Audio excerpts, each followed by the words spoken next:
Kalian pikir aku sembarangan mau ngasih endorse orang? Yang paling mudah di Sumatera Utara nih ku kasih hanya Bapak Edi Rahmayadi.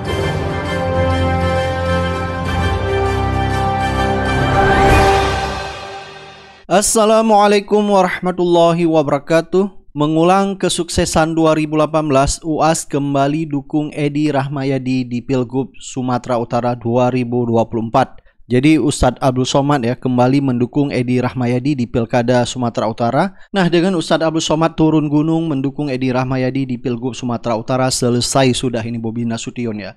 Bakal tamat ya, karena sebelumnya juga pada tahun 2018 UAS mendukung Edi Rahmayadi dan menang. Nah, kali ini Bobi Nasution tidak bisa berharap banyak. Walaupun didukung 7 partai koalisi dan salah satunya di situ ada PKS ya, tetapi bakal nyusup ya karena ada dukungan UAS di situ.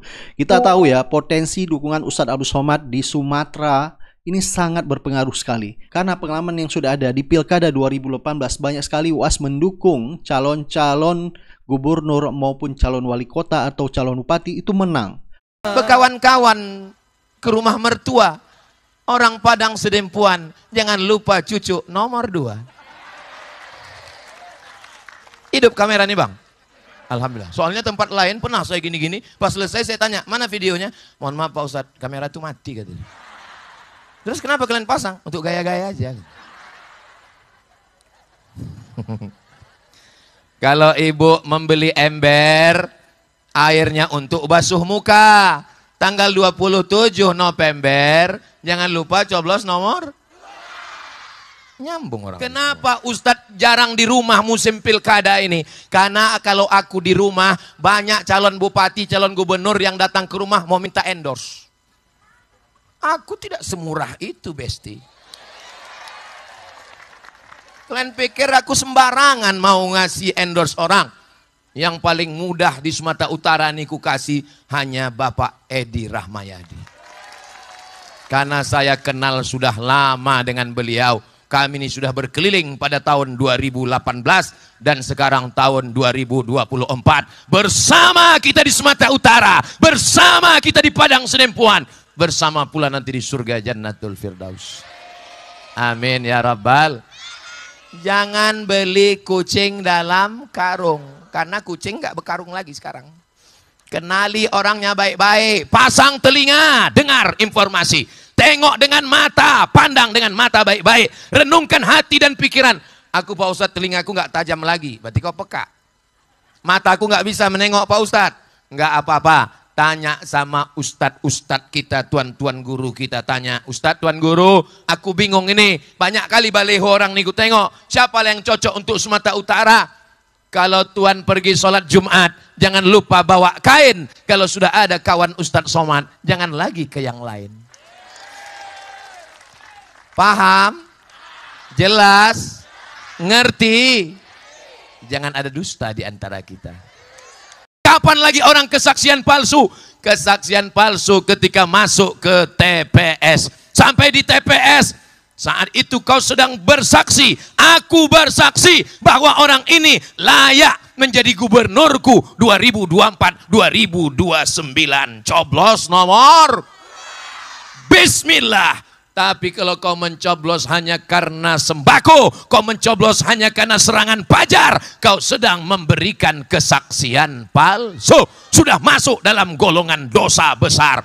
Syahadatuz zur, kesaksian palsu. Saya Abdul Somad bersaksi bahwa Bapak Edi Rahmayadi dan Bang Hasan Basri Sagala adalah orang baik untuk memimpin Sumatera Utara 2024-2029. Untuk apa Ustadz Somad datang-datang ke Sumatera Utara ini? Ustadz kan orang Riau, pergi kau sana urus Riau aja. Jangan datang-datang ke Sedempuan, jangan datang-datang ke Sumatera Utara. Tunggu sebentar ya. Abdul Somad Batubara. Jelas? Apanya yang jelas? Mana tahu nanti ada orang yang nulis-nulis. Karena 5 tahun yang lalu, waktu saya mendukung Pak Edi Rahmayadi, begitu mendarat pesawat di Kuala Namu, langsung baleho besar.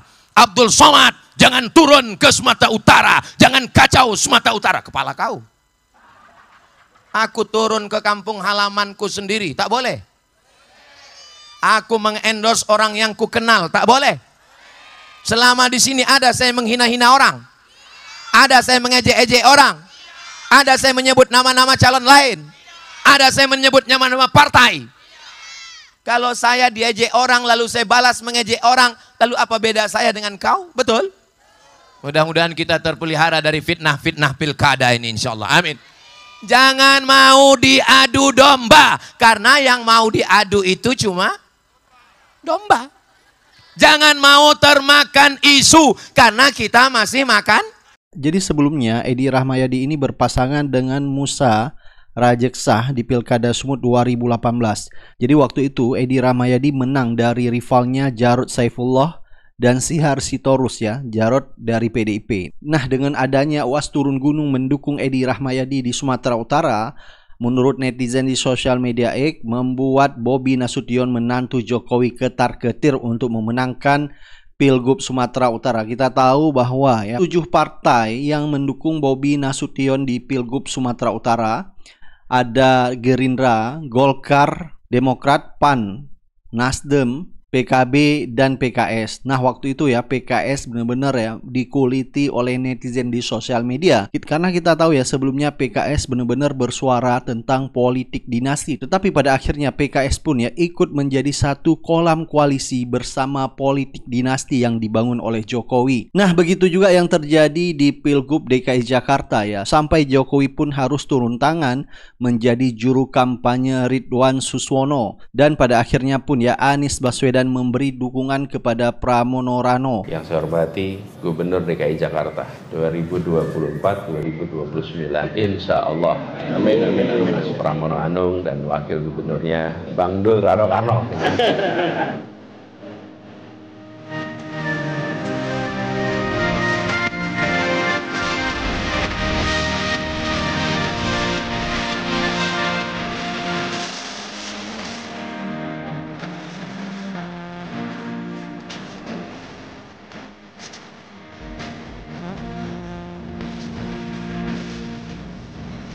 Alhamdulillah kita bersyukur Allah SWT pagi hari ini diberi nikmat sehat, kita berkumpul bersama silaturahmi walaupun persiapannya relatif singkat, tapi memang lebih baik mendadak jumpa daripada mendadak batal.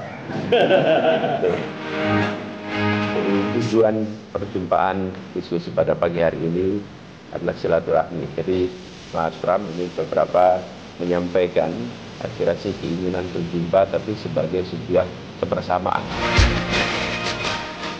Terima kasih sekali dengan Mas Anies, dan orang selama ini juga nggak tahu bahwa saya sama Mas Anies itu berteman lama sekali, seperti yang saya sampaikan beberapa kali. Sehingga Anies pun menjadi cemoohan ya dari pihak sebelah, yaitu dari koalisi Ridwan Kamil Suswono. Sehingga sahabat Anies Baswedan yaitu Ges Khalifah yang menulis di akun X-nya, Anies ditinggal demi iming-iming tapi minta dukungan calon gubernur di Jawa Barat. Anies dukung. Diminta dukungan untuk calon di Bogor juga di Sumatera Barat dan lain-lain, Anies tetap beri dukungan. Anies dukung calon lain di Jakarta, lah kok ngamuk? Udah ikut membegal masih minta semua-semuanya. Tahu diri kenapa? Jadi Ges Khalifah ini ya menyindir Ridwan Kamil ya. Jadi kita tahu bahwa Ridwan Kamil ini diusung oleh 12 partai koalisi, memborong semua untuk mencalonkan Ridwan Kamil, sehingga Anies Baswedan pun ya tidak bisa maju, sudah membegal 12 partai. Masih ngamuk-ngamuk ya nyindir Anies Baswedan, padahal Anies Baswedan pun sudah memberi dukungannya kepada Gubernur Jawa Barat seperti Ahmad Saiku, yang tentunya di situ adalah Presiden PKS, dan juga calon gubernur daerah lainnya seperti itu di Sumatera Barat dan calon bupati di Bogor ya. Jadi Anies sudah memberi dukungannya, tetapi di saat Anies memberi dukungan kepada calon gubernur DKI Jakarta yaitu Pramono Rano, justru mereka ngamuk-ngamuk. Nah, apa yang ditweet oleh Ges Khalifah ini juga dialamatkan sepertinya kepada yaitu elit-elit PKS ya, yang bekerja mesin partai untuk memenangkan Ridwan Kamil di Pilgub DKI Jakarta adalah cuma partai PKS. Jadi tentunya yang paling kenceng bersuara karena Anies Baswedan memberi dukungannya kepada Pramono Rano adalah PKS. PKS mungkin sangat kesel sekali sama Anies Baswedan karena sudah memberi dukungannya kepada Pramono Rano. Ini adalah hukuman sosial ya, mengkhianati Anies Baswedan. Dan sekarang rasakan dampaknya. Bahkan kita lihat PKS juga memberi dukungannya kepada Bobi Nasution di Sumatera Utara. Nah, ini juga ada pesan dari Said Didu ya di akun X-nya. Panduan ringkas pilihan dalam pilkada. 1. Selamatkan negara atau daerah dari cengkraman oligarki. 2. Jangan pilih cagup atau calon bupati atau calon wali kota dukungan oligarki.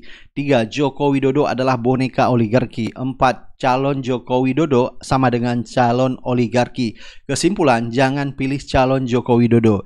Jadi menurut Said Didu, memilih calon yang di-endorse oleh Jokowi sama saja memilih calon dari oligarki. Tentunya yang dimau Jokowi juga merupakan bagian dari kemauan oligarki. Jadi inilah saatnya memberi hukuman kepada Mulyono, yaitu tidak memilih calon yang di-endorse oleh Mulyono. Dengan kita tidak memilih calon yang di-endorse oleh Mulyono, maka ini semakin terbuka lebar peluang bahwa Fufafa tidak bisa, yaitu untuk mencalonkan diri di Pilpres 2029 mendatang dan dipastikan tidak akan mendapat dukungan dari partai. Nah, sampai netizen ya menulis di akun X, tenggelam calon endorsean Mulyono, stop, jangan pilih calon yang diusung Mulyono CS, sarang koruptor, pelanggar konstitusi, perusak demokrasi. Nah, ini juga ada video Ridwan Kamil ya yang menyindir Anies Baswedan pas di depan Jokowi dengan mengatakan dulu berseteru dengan PDIP, sekarang gabung. Ada Jakarta itu pilkada rekonsiliasi, Pak. Dulu Pak Anies dengan PDIP berpisah, berseteru, bergabung. Dulu PKS di sana, sekarang gabung ke sini. Wow. Nah, bingung kan lo? Gua ada 2. Kalau lo bingung berarti sama kayak si R.E. King yang lagi bingung, statementnya salah mulu. Tadi gue benerin dulu. Nah, jadi Pak RK bilang di depan Pak Jokowi, katanya Pak Anies dulu berseteru dengan PDIP, sekarang bergabung, begitu katanya. Tahu nggak sih Pak RK? Itu tuh Anda nyindir Pak Jokowi. Dulu bergabung, sekarang berseteru gitu. Aduh, Pak Jokowi udah capek-capek ya bantuin dia malah nendang balik begitu, Pak. Gimana tuh, Pak? Aduh. Terus satu lagi Pak RK, Pak Anies itu, saya ini anak Abah Jakarta. Pak Anies itu tidak pernah punya musuh dengan siapapun.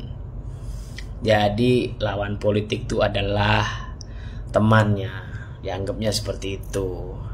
Kayak seperti apa yang sering dikatakan tuh teman debat lawan berpikir atau apa, lupa saya.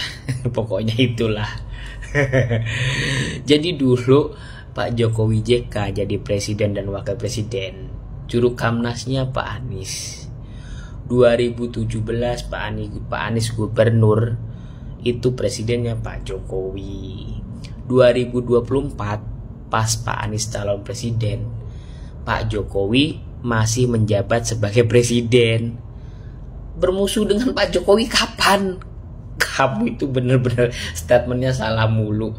Gimana sih calon gubernur statementnya salah mulu? Lagian saya juga bingung ya. Bingung saya. Semuanya dimintain tolong. Pak Prabowo dimintain tolong, Pak Jokowi. Kenapa nggak sekalian aja Mas Pram? Anda minta tolong ke sana. Aduh, cengeng banget sih Pak RK, parah. Bapak Ibu bertanya kepada saya, jawaban saya rekam jejak. Kenapa saya Ridwan Kamil? Rekam jejak apa? Dilihat semua rekam jejaknya, dilihat itu dilihat. Nggak usah sombong. Presiden bekas ini masih merasa bahwa rakyat Indonesia itu setuju dengan apa yang dilakukan. Padahal hal itu kan justru merendahkan diri presiden bekas ini sendiri. Ya enggak? Seolah-olah kepedean, kemana-mana disambut masyarakat. Padahal masyarakat yang menyambut itu cuma pengen dapat bansos. Itu banyak loh tutorial dari orang-orang yang berkerumun saat Jokowi datang ke daerah, banyak tuh. Jadi intinya yang didukung oleh presiden bekas ini orang-orang yang bermasalah. Mulai dari Ahmad Lutfi di Jawa Tengah, mulai dari Bobi di Sumatera Utara, ada Khofifah di Jawa Timur yang disebut-sebut akan dipanggil KPK. Terus yang terakhir Ridwan Kamil. Iya kan? Kan kebanyakan orang-orang yang didukung oleh presiden bekas ini bermasalah semua. Tujuannya ya untuk melanggengkan apa yang dia lakukan selama ini. Dia kurang puas mengacak-acak negara ini. Dipikir masyarakat itu masih percaya. Ya kan? Dengan teriakan-teriakan warga Boyolali kemarin yang susu sampai dibagi-bagikan, sampai dibuat mandi, itu kan karena kebijakan pemerintah yang tidak berpihak pada rakyat. Kemarin ada tangisan-tangisan warga Solo, tetangganya sendiri, karyawan-karyawan Stritek yang menangis karena Stritek bangkrut. Seperti ini masih kepedean, pendukung-pendukungnya masih menganggap ini orang baik, ini orang sederhana. Sampai kapan kalian itu sadar? Traktir. Ada mantan presiden yang baru demisioner dari jabatannya, bukan dialog di kampus, berdebat dengan mahasiswa akademisi, malah buka just tip pilkada, belum lagi jadi juru kampanye. Ini gimana sih konsepnya? Siapa lagi kalau bukan Joko Widodo dengan segala rasa culasnya. Terus lo nanya, bang emang mantan presiden gak boleh kampanye? Boleh-boleh aja, kan udah jadi warga sipil juga. Jangan kan saat jadi mantan presiden, lagi jadi presiden aja. Buat Jokowi mas semua boleh dah, atur aja atur, ganti aturannya. Cara terbaik menghukum Jokowi dengan segala pelanggaran dan juga kecacatan demokrasi yang dia buat, ketamakan kekuasaan yang dia lakukan, cara terbaik menghukumnya adalah jangan pilih kepala daerah yang di-endorse oleh Joko Widodo. Sederhana, singkat, padat. Kita ambil dua contoh endorsement Jokowi kepada calon kepala daerah, yaitu Lutfi di Jateng dan juga Ridwan Kamil di Jakarta. Lo tau nggak? Dua dukungan Jokowi ini itu seperti memvalidasi kalau ternyata saat jadi presiden, ya memang Jokowi itu ikut cawe-cawe. Contohnya di Jawa Tengah. Jawa Tengah itu bahkan awalnya harusnya yang maju itu adalah Kaesang, tapi kan MK gagalkan skenario itu. Yang kedua, sebenarnya Gerindra pengennya ngusung Sudaryono, tapi Jokowi ini ngelobi-lobi. Akhirnya Sudaryononya dijadiin Wamentan dan Lutfinya dimajuin jadi Cagup Jateng. Kenapa Jokowi segitunya pengen menang di Jateng? Gak lain dari Jokowi ingin mempermalukan PDI Perjuangan di kandang sendiri, itu Jateng. Ya ini tuh udah bukan lagi ngomongin soal rakyat ataupun gagasan kesejahteraan. Ini memang konflik of interest aja, dendam pribadi aja. Begitupun di Jakarta yang Jokowi sama, awalnya pengen ngusung Kaesang tapi nggak bisa, MK gagalkan. Yang kedua, dia lakukan segala cara untuk menjegal Anies Baswedan. Dan terciptalah Ridwan Kamil yang jadi produk dari Kim Plus dari Joko Widodo. Jadi kalau sekarang dia mendukung RK dan Lutfi, ya gue bener-bener udah di titik gak heran, gak kaget. Cuman nunggu waktunya aja, time will tell gitu. Apa tujuan Jokowi melakukan semua hal ini? Dua hal menurut gue. Yang pertama adalah jelas mempertahankan kekuasaan. Jangan lupa, anak dan juga menantunya masih di kekuasaan. Bobi lagi maju di Sumut, Gibran sebagai wapres, Kaesang sebagai ketum parpol. Tentu dia pengen di pemilu 5 tahun lagi, 5 tahun lagi, Jokowi tetap berkuasa, anak-anaknya bisa berkuasa. Yang kedua, jangan-jangan Jokowi punya banyak kasus dan dia nggak mau sampai jadi powerless, nggak punya kekuatan, sehingga dia perlu naruh banyak orang di daerah, di eksekutif, di kepresidenan, supaya dia nggak tersandra, supaya dia nggak bisa dipenjara. Gue pribadi selain nggak percaya namanya santet, yang kedua gue nggak percaya kalimat yang berbunyi ketika beres saya akan kembali ke Solo. Bohong.